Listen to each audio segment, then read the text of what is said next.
1958, he was instrumental in the American Bishop's Letter on Discrimination. 1963, was also instrumental on the March on Washington, the march that's remembered for Martin Luther King's speech, I Have a Dream. The invocation that day was given by then Archbishop Boyle. Archbishop Boyle lent to that march his own reputation, his own credibility, and gave it a wide acceptance in places that perhaps it might not have received if he had not been present at that time. In 1967, he was elevated to the College of Cardinals by Paul VI. And that brings us up to the pivotal year of 1968. I used up a lot of time going through these other years. Remember, 1968 was the year of Vietnam.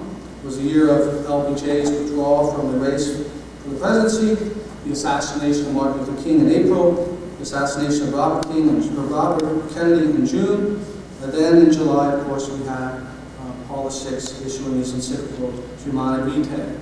Now, the Washington case, as it's known, actually predates the issuing of Humanae Vitae by a few days.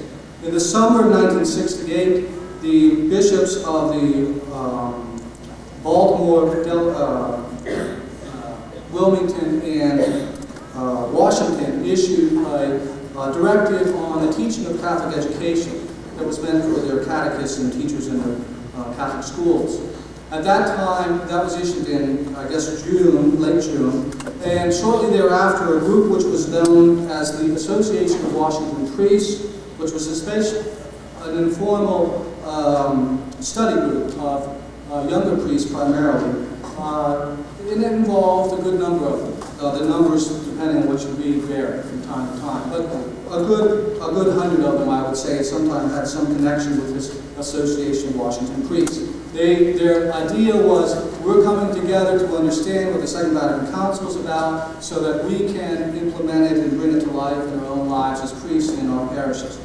Well, when the directives on the teaching of Catholic education were issued, which upheld the Church's teaching on the intrinsic evil of contraception, these gentlemen sent a letter to the Cardinal, and they not only sent it to the Cardinal, but they also sent it to the press, saying, we do not accept. And this is the headline that we have from there. That's the date on that paper is from the Sunday Star, July 28, 1968. The headline says, 152 priests hit birth control ban. And that's a reference to this catechetical document, not Humanae Vitae itself. So they had already begun dissenting, if you will, before Humanae Vitae was even issued, although everyone knew that Humanae Vitae, what it was going to say because of the leaks that had occurred the year before. Basically, their position was, and about the 152. Now, if you study this issue, you will find that you can never get a straight answer as to how many priests were actually involved. The numbers vary. We begin with 152. When push came to shove in a very short time, that number dropped down to 62. Okay, so they claimed a huge number of people involved. 152 would have been close to half the priests of the diocese. 62 was the next figure that were given about a week or so later, and then the figures finally coalesce around 41, 42, and that would include a number of religious priests and religious orders active in the diocese. So we have roughly 40 priests that were involved. Now, their basic point was, that they maintained right from the beginning, was that we as priests are going to present what the Church teaches. We will say what Humanae Vitae says, and this is what they did in the pulpit, but we also feel that in our consciences we have to be able to say to our people, okay, this is what Paul VI said in Humanae Vitae, but this is what a bunch of other theologians who are Catholics are saying.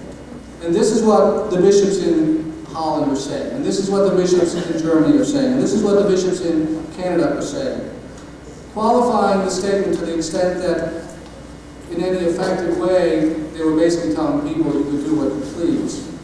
They took the heart of the document away from it by qualifying it with these appeals to diverse opinions within the Church. And Cardinal Boyle's position was, Humanae Vitae is the authentic teaching of the church on this issue. You, as the priest of the church and the priest of this diocese, are entrusted with the church's teaching. Your mandate is to teach what the church teaches, not your opinions, not somebody else's opinions, but what the church teaches. And this is where the two clash. And essentially what happened, in a nutshell, is that because the dissenting priests, again the figures roughly around 40, because they felt that they were not only entitled but obligated to include divergent opinions in their preaching, in their teaching, in what they said in the confessional, the cardinal withdrew their faculties from them. And this is an important point also. For those of you who are not familiar with the way things work in the church in terms of the priest's responsibility, when a priest is ordained, he is given faculties to perform certain duties for the life of the church, to say Mass, to hear confessions, to preach and to teach, and so on. They're not a rite of ordination. There's something that the bishop gives you after you've been ordained. And they can be taken away from you. Okay, and so the cardinal withdrew their faculties to preach and teach and hear confessions because they refused to preach and teach and to advise the confessional simply what the church taught.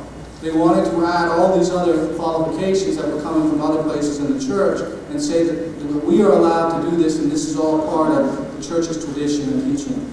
And their complaint was to the media and so on that we have been disciplined, we have been punished for what we've been saying. And actually, in terms of the way that the church law works, it was not a matter of them being punished. They were denied privileges because they refused to exercise their priesthood, their ministry, in accordance with the mandate that they had received. They were not entitled to preach, teach, hear confessions, or to say Mass by virtue of ordination. Those faculties were given to them by the bishop.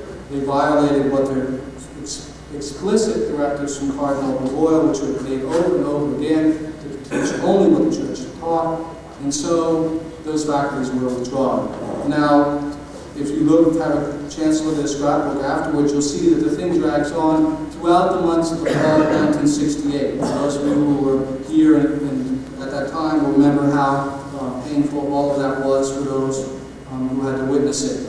The whole 60s scene, the demonstrations and the sit-ins and all that kind of stuff. Eventually, the dissenters decided that they were going to try to pursue this through the church's courts. They took a complaint into the church's court saying, our rights as priests have been violated. Cardinal Royal has not respected our rights under the church's law, and we deserve to be reinstated because he has violated our rights.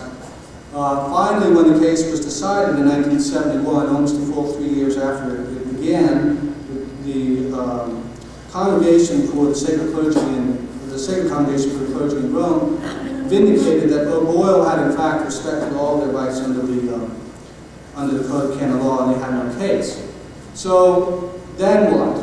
Well, how do we solve this situation? He's respected their rights, they have no case there, but we still have this problem. By that time, in 1971, in fact, within a year really, by 1969, the 40 had dwindled in half. Half of them had already left the priesthood.